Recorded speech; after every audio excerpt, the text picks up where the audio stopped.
In the name of Allah, the Beneficent, the Merciful. Assalamu alaikum. That means peace be unto you. Welcome to Liberated Sisters, streaming live at Morris Media Studios. We are here in the Great Leimert Park District, Crenshaw. Okay, I'm so sorry the show is late today. It is all on me. Duty calls, but I did make it, and thank you so much for being with us today. We are going to get into it. The mandate: don't take their vaccines. We also have the Liberated Sisters COVID report coming up with Angela Birdsong, but first, the Justice Report.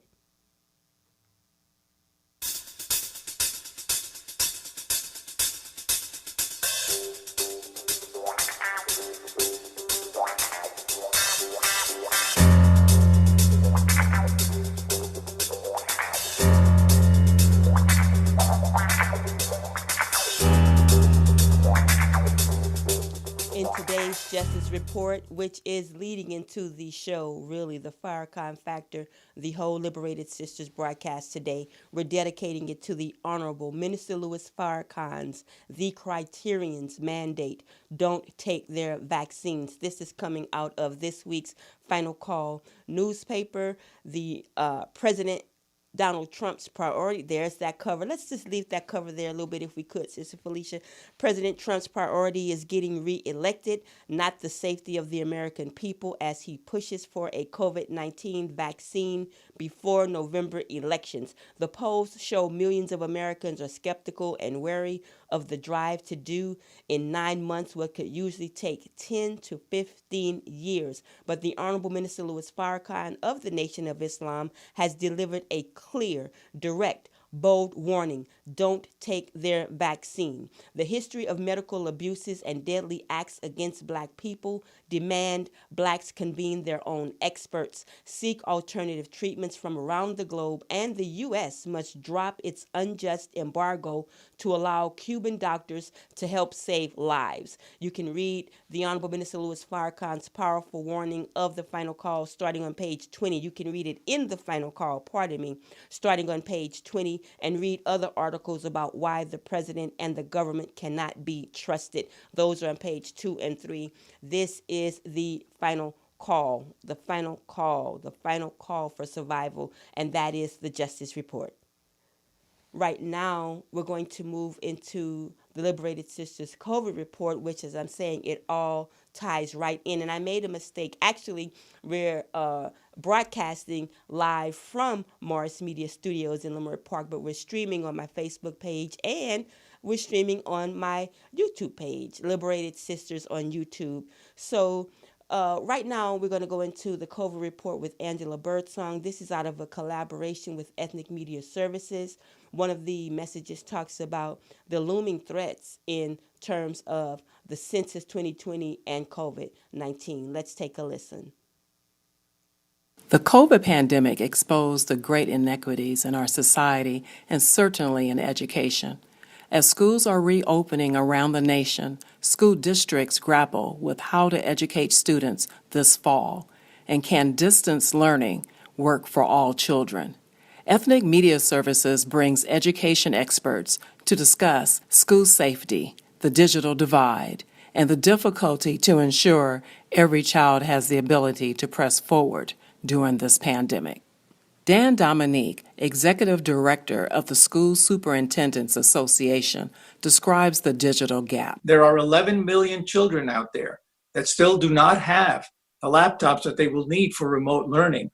and don't have the internet access in the home. He further explains the costs for equity in learning. And our estimate comes up to about $490 per student, just for the safety issues. So we are proposing a $200 billion package in order to safely open schools and provide the students with what they need. Pedro Nogueira, Dean of the Rozier School of Education at the University of Southern California, says without the support of the federal and state governments, we're headed for what could be a huge crisis in education.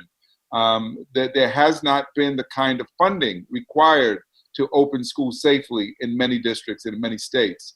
And so the absence of leadership in Washington and at the state level, I think, has created this crisis. Dr. Nogueira suggests while the tech giants and the government move slowly, we have to turn within our communities in the short term to support children and families.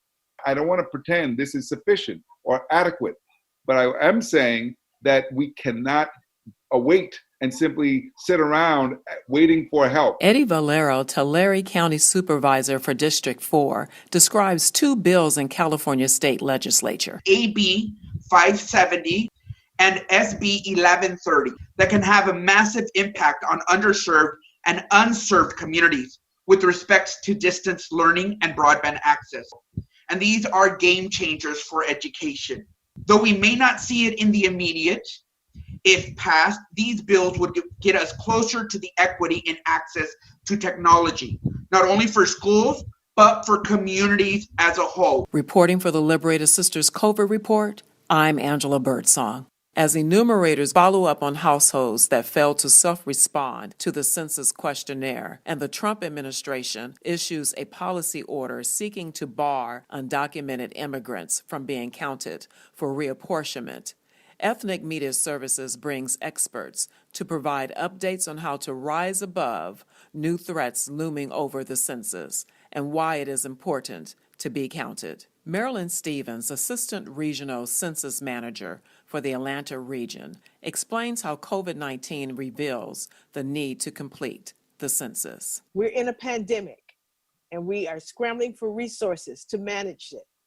Understand that we will have to rebuild after COVID-19, and communities will need resources. Our schools will need them. Our healthcare providers will need them. Our emergency management teams will need them. Our first responders, our seniors will need them. Our children, we all need these services, our infrastructure. And the way that you can help is to be counted. She says teams are ready to safely knock on doors. Our staffs have been issued masks, hand sanitizer. We've included different modules in our training. They cannot enter a home. They must practice social distancing, and there are other measures that we're putting in place. But the one that we need the public to understand, there is a way to avoid the knock, to self-respond. John Yang, President and Executive Director of Asian Americans Advancing Justice, advises about the President's memorandum. Has nothing to do with our current 2020 census that is taking place. And so that should not be a reason for people not to respond. What the memorandum does do is suggest that undocumented communities will not count for purposes of dividing up congressional representation.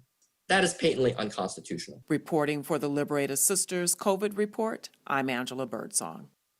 Thank you, Angela. And now, as we prepare for the Farrakhan factor, I just want to remind us that we are in a huge battle of good over evil. And, you know, we must remember the Honorable Minister Louis Farrakhan's July 4th address. It's not a one and done. I watched it. It felt good. Did you hear what the minister said? It is instructive and it's life-saving through and through.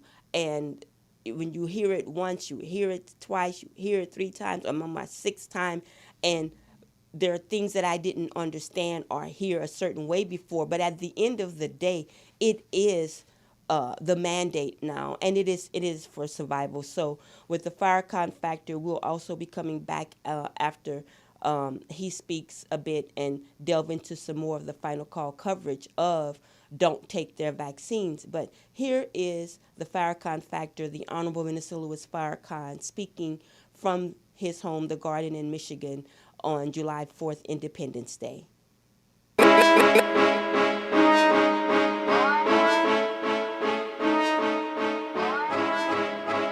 I was told to deliver this message. You think you're invincible because you got money, bombs, guns, and planes, killing babies, innocent people. I think you're insane. Chaos and destruction is the name of your game. Somebody's got to stop you before the whole world goes up in flames. So he told me to tell you, I'll fight you. For my brothers, we can go to war, fight for And my... overnight,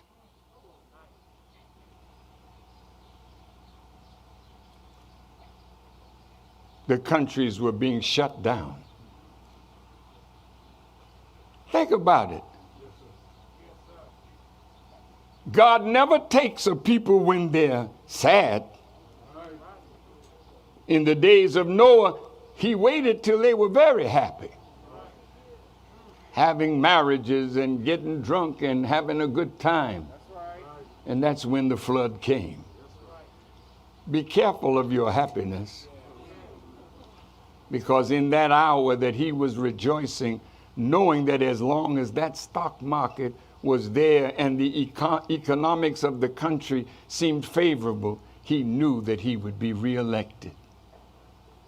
And all of a sudden, out of nowhere, an unseen thing shows you how you can get messed up from something you can't see. And you're preparing for all the things that you can see, but you have no preparation for the unseen.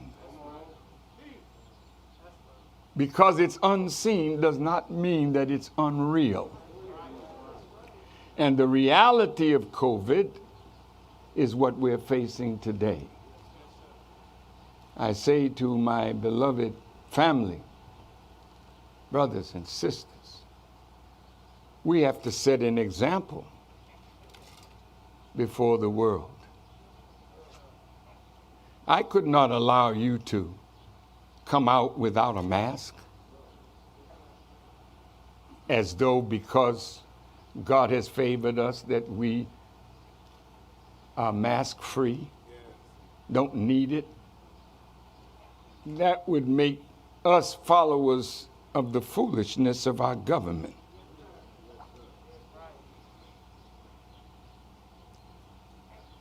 So don't you take your mask off while you're on this property. Relieve yourself for a minute, take a few deep breaths, put it back on. But you will not talk to each other as though you're in a safe environment, because you're in the garden. A man named Jesus was in a garden. And while he was in the garden, if you remember the movie, The Passion of the Christ, darkness surrounded the beauty of the garden because Satan was watching Jesus. They wanted to get him. They wanted to attack him. But they had to wait for the right moment, the right time. So in the garden, even though it's bright, it's beautiful, it's so beautiful. And the believers decorated it with such joy. And you can feel the peace of God as you sit where you sit and walk these grounds, because the peace of God is with us. But while we are here, the plotters are plotting. Right now. And they intend to do me and you harm. But here's what I need to say to you that have Bibles at home and Holy Qurans. I'm going to quote something. from the book of Isaiah, the 26th chapter, the 20th and 21st verses. You can write it down. Naturally, you didn't bring your Bible into the garden, but if you brought a pen, I'm going to give you some exegesis by God's grace on these words that many have read but didn't quite understand. Isaiah says, "Come, my people, enter thou into thy chambers and shut thy doors about thee. Hide yourself, as it were, for a little moment until the indignation be overpast."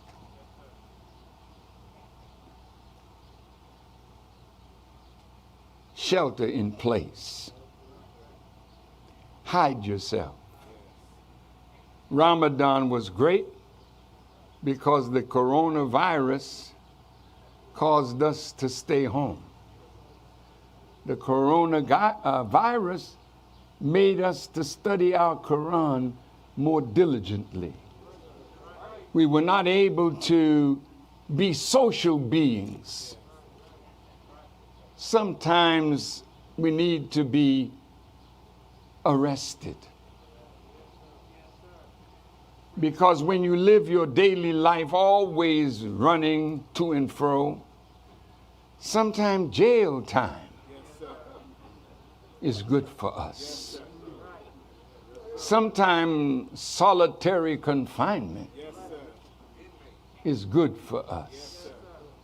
Because when you're alone, but you're with your Creator. You are never without His presence if you know how to reach Him. So even though you're locked down, God is with you. And if you seek Him, you will find Him. It was during the coronavirus lockdown during Ramadan that I was given this assignment. Go into your chambers, hide yourself, for behold, the Lord cometh out of His place to punish the inhabitants of the earth for their iniquity. The earth also shall disclose her blood, and shall no more cover her slain. Let's dig into this. What is an inhabitant? God is coming out for the inhabitants, not of America, not of Africa, but of the whole earth. What are you coming out for, God? I come out of my place to punish the inhabitants of the earth for their iniquity. Let's look at definition. What is iniquity? It is when we not only sin, but we willfully sin, and even find delight in committing sin. And we have sinned to the point that God no longer strives with us, and our conscience is seared. In Hebrew, iniquity is guilt worthy of punishment. Sin is gross immorality or injustice, wickedness. Iniquity is when we not only sin, but we willfully sin and even find delight in it. Boy. Now you may say, that's not talking to me. Are you an inhabitant of the earth? or do you live on Mars? Well, if you live on the earth, it's talking to you. It's talking to me. It's talking to us, because none of us came into the garden without sin.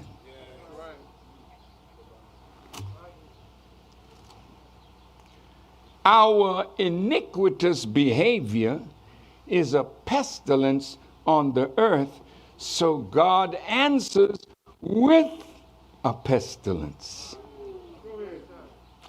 His anger is at a point where he has to punish the inhabitants of the earth for their iniquity. Man, how big is the earth? Honorable Elijah Muhammad taught us the earth is 196,940,000 square miles, and 57,255,000 square miles of it is land. You may live in the sea, on the sea, but you don't live and inhabit under the sea. So punishment from God's pestilence is to turn against you the things that you depend upon for your sustenance. Have you lost your job? How many millions have lost their job in America? Between 30 and 40 million.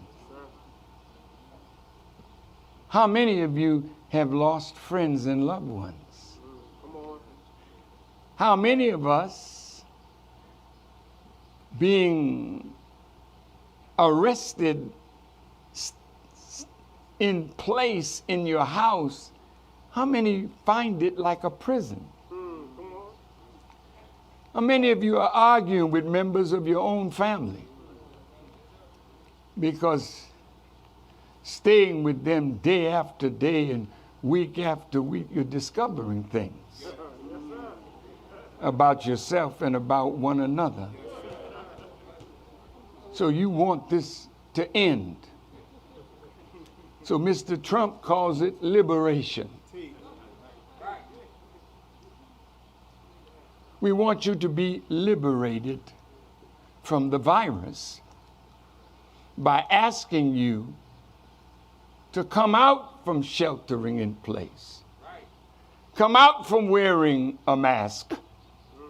Come out for social distancing. Open up your society. So the moment they opened up trying to get basketball on track, several showed up with the virus.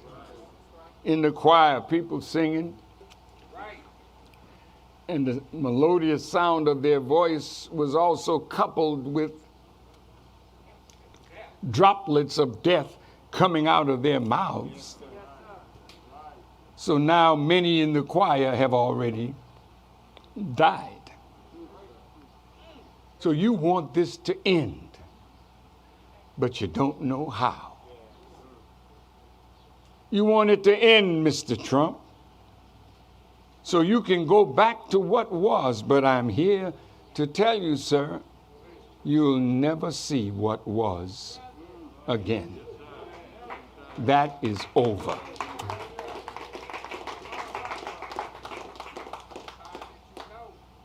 Why do you say this, Farrakhan? Because we are under the judgment of God. I want you to open your Bible to Genesis, the 15th chapter, 13th, 14th, and 15th verses. You can't get away from this one. Know of a surety, Abraham, that your seed will be a stranger in a land that is not theirs, and they shall serve them, and they shall be afflicted in that land for 400 years. After that time, God says, I will come and judge that nation which they shall serve. when our brother was killed, all of the people that I saw on television, that the television people were calling black people from everywhere to listen to your thinking. And the one theme that you were running quite honestly and fervently was 400 years. 400 years of living under this. 400 years. Well, you say at 1619 is where our journey began. So at 2019, you celebrated 400 years. Okay, that's good. But that's not the real history. The real history, so teaches the Honorable Elijah Muhammad, and you as scholars can research it. It started in 1555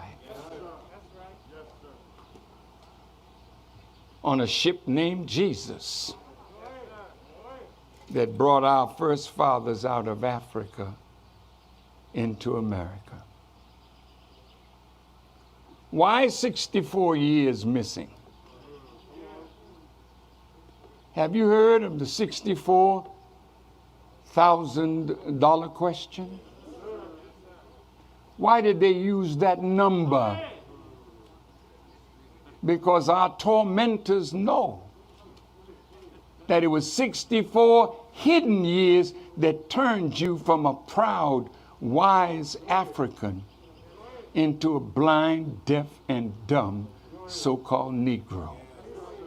In that 64 years, our fathers and mothers were not allowed to pray.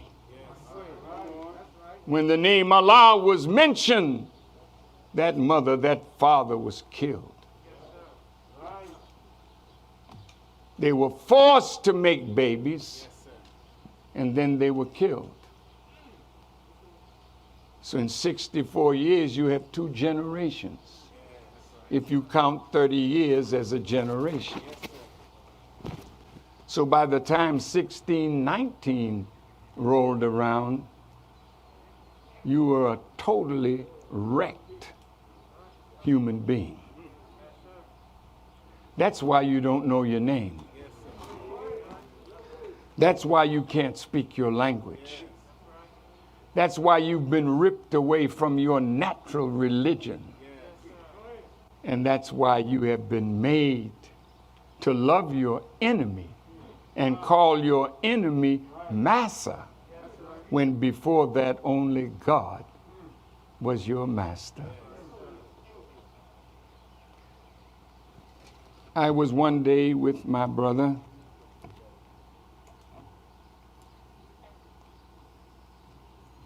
Father Flager, who is my brother in Christ.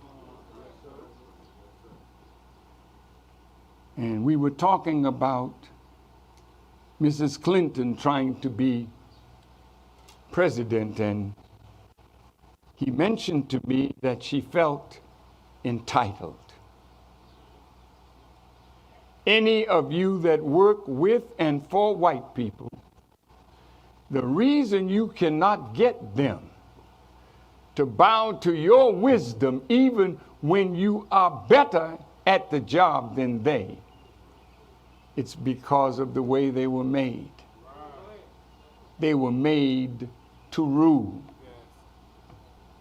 So white people, wherever you find them on our planet, it doesn't make any difference what their entity or their ethnicity is.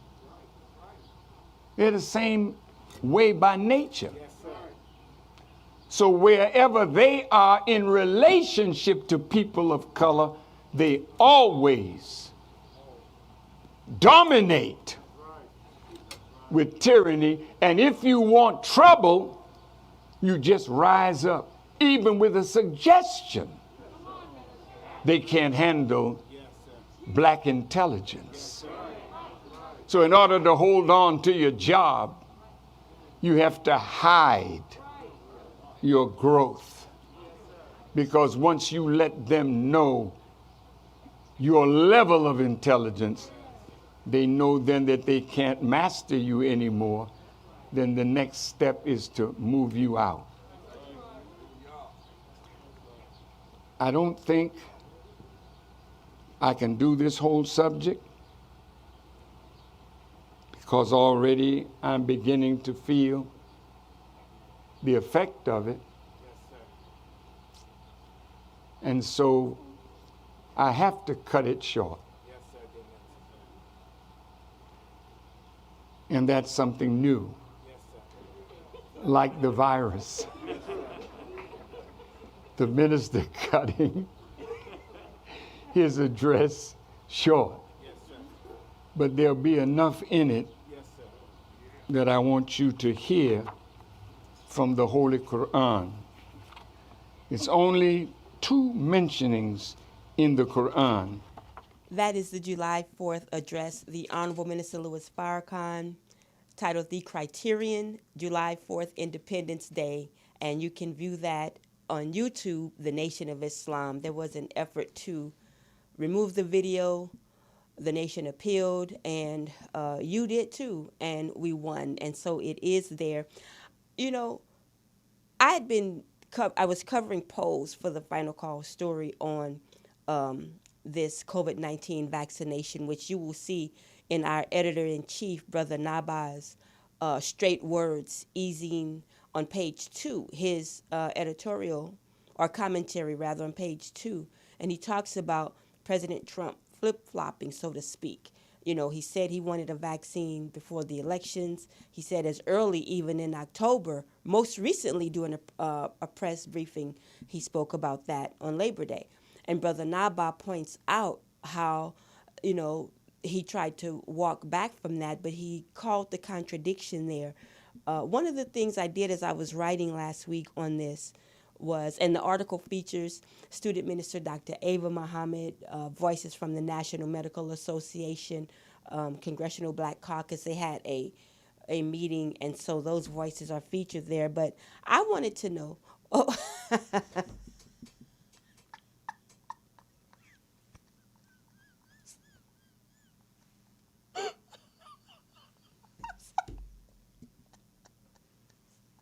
I'm so sorry. Our studio mascot scared the bejesus out of me. His name is Morris the cat. Hey, Morris. I'm sorry, everybody, but this is me, Sister Charlene. Don't worry about it. Don't worry about it. So I wanted to know. It's okay. She's fine right there. It just tripped me out because I was saying it's okay. Oh my God, that is funny. These are bloopers, but she could have been right fine. She didn't even bug me, but it was just she's huge and her presence just came into space. And I know it's not a rat, but you can. I was like, do I need to run? Okay, back to business.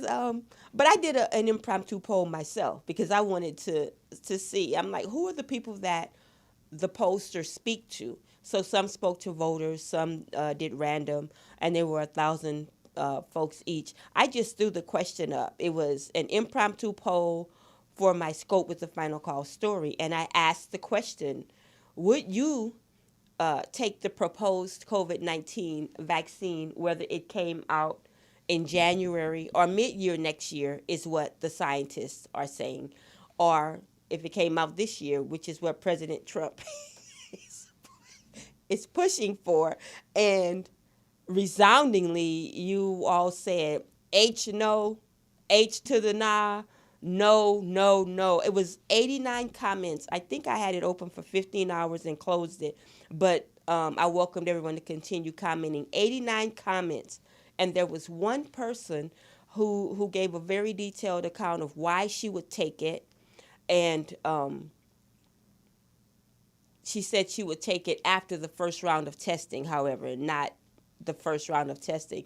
But I want to read some of your comments. And if you want to call and express what you feel about this vaccine or what you heard the Honorable Minister Louis Farrakhan say, and just what you're hearing about as this I don't want to call it a debate, but because the powers that be are racing for this, they're hands down doing this.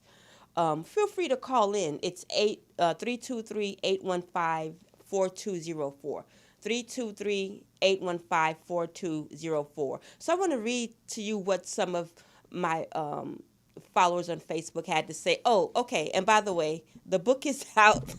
They've started going out in the mail, pumps on the ground.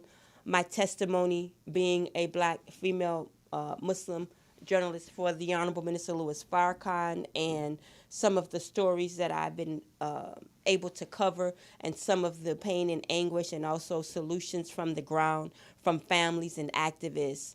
And it features the forward by student minister Dr. Ava Muhammad. You can order it at liberatedSisters.com. Back commentary, Dr. Julianne Malvo, Dr. Boyce Watkins, and inside Cephas Uncle Bobby Johnson, Sister Beatrice X of Love Not Blood campaign.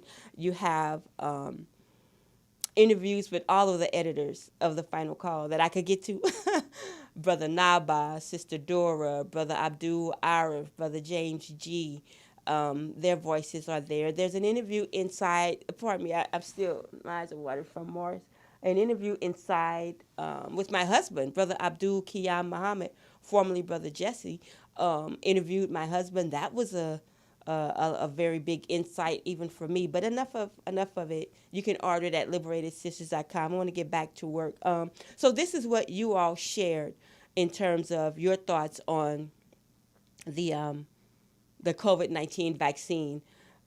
Someone put, hell no, the message from on high instructs us to not take the vaccine. How can we trust people whose program is black depopulation? Again, you can call in 323-815-4204.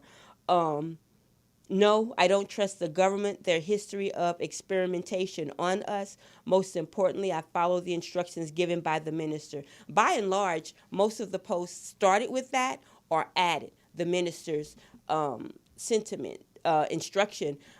What we point out in our Final Call coverage is that, some in mainstream would have it seem like the minister was just out on a wing somewhere, but there's white, there's black, there's indigenous, there's scientists, there are doctors who are pro-vaccination, there are epidemiologists who say at this point in time they would not take the vaccine, and they cited the same thing that you did here, safety reasons. Someone said, no, the manufacturers have no liability and ingredients in vaccines are all toxic. Another said the minister's instruction, that's there all throughout the post, okay? This person also said their grandmother didn't take it. Grandma said, we're not taking it. No, because we have been given instructions. Okay, no, ma'am. One said, I can't see myself trusting my enemies with my life, so I have to trust Allah enough to obey him. There's another person that's just giving exclamation marks on all the other posts. That was funny. Sabrina Fulton, Trayvon Martin's mom, weighed in. She said, no, I would need to see more research done and how people's body react to the vaccine. Student Minister Dr. Ava Muhammad also weighed in and cited, again, the minister's instructions and said no. Someone said, nope, those death dealers can keep that poison. Just on and on and on. And I did. I was looking through, I combed it through to find some pro voices. I really was intrigued to see that with all that's happening. No, the CDC cannot be trusted. What's happening right now is there's a mad push, and it's going to increase, a mad push to get our black leaders, our black doctors, those that our community by and large would look up to convince our people to take the vaccine. And yeah. Oh, okay.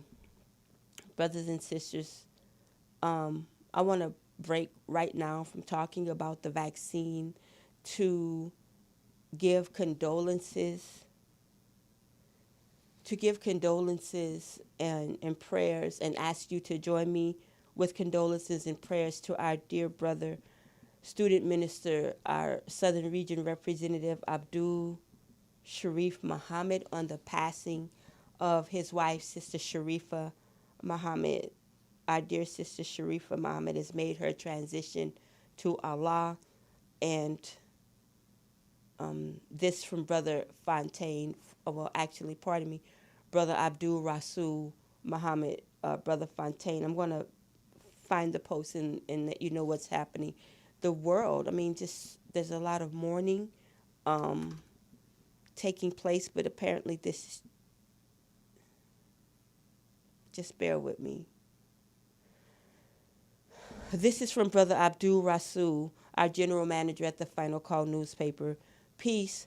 Our great nation of Islam has lost a great soldier, trainer, warrior, MGT, and GCC vanguard. Yes, yes, she was. Please keep our dear brother, student regional minister Abdul Sharif Muhammad, and his entire family in your thoughts and prayers as we extend our most heartfelt condolences on the loss of our dear sister, wife, mother, and friend, Sister Sharifa Muhammad. Sis Felicia, can I send you this to show their photograph?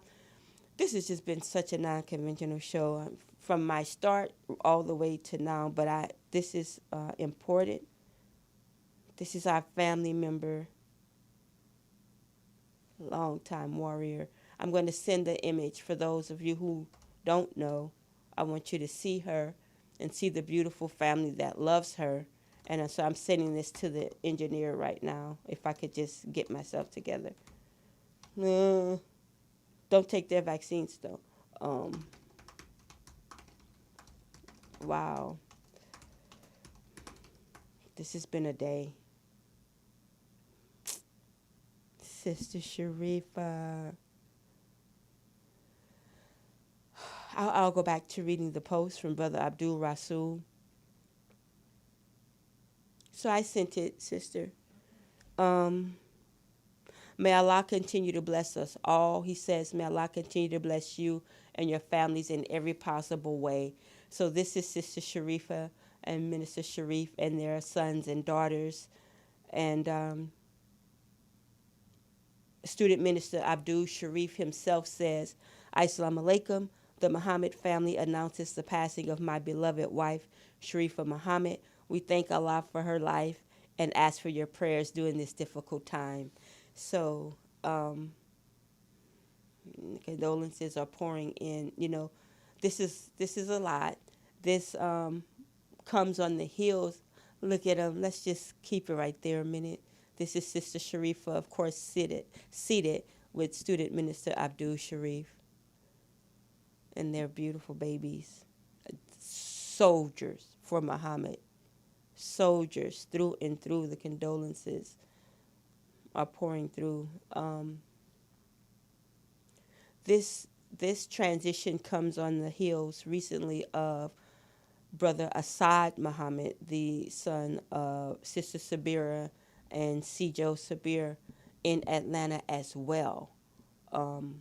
It's very, very tough, but we know that Allah is in control, and we thank Him for the life that He gave us in Sister Sharifa, and look to her grandchildren, to her family, and to us to continue on her legacy. It's vanguard for life, absolutely. This is amazing. So it's tons of condolences going through. I would like to tell you and say more about her, but I'm going to hold for the family. And it's our way to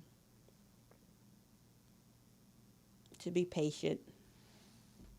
Thank you, student. He is a student minister, actually, Brother Abdul Rasul. He's our general manager at the Final Call, but he can teach and preach, too. Thank you for sharing that, Sister Sharifa, though I will say, is also the sister of our great humorous, very beautiful, very intelligent Brother Jamil, Student Minister Jamil Muhammad. So, Brother Jamil, we're with you all.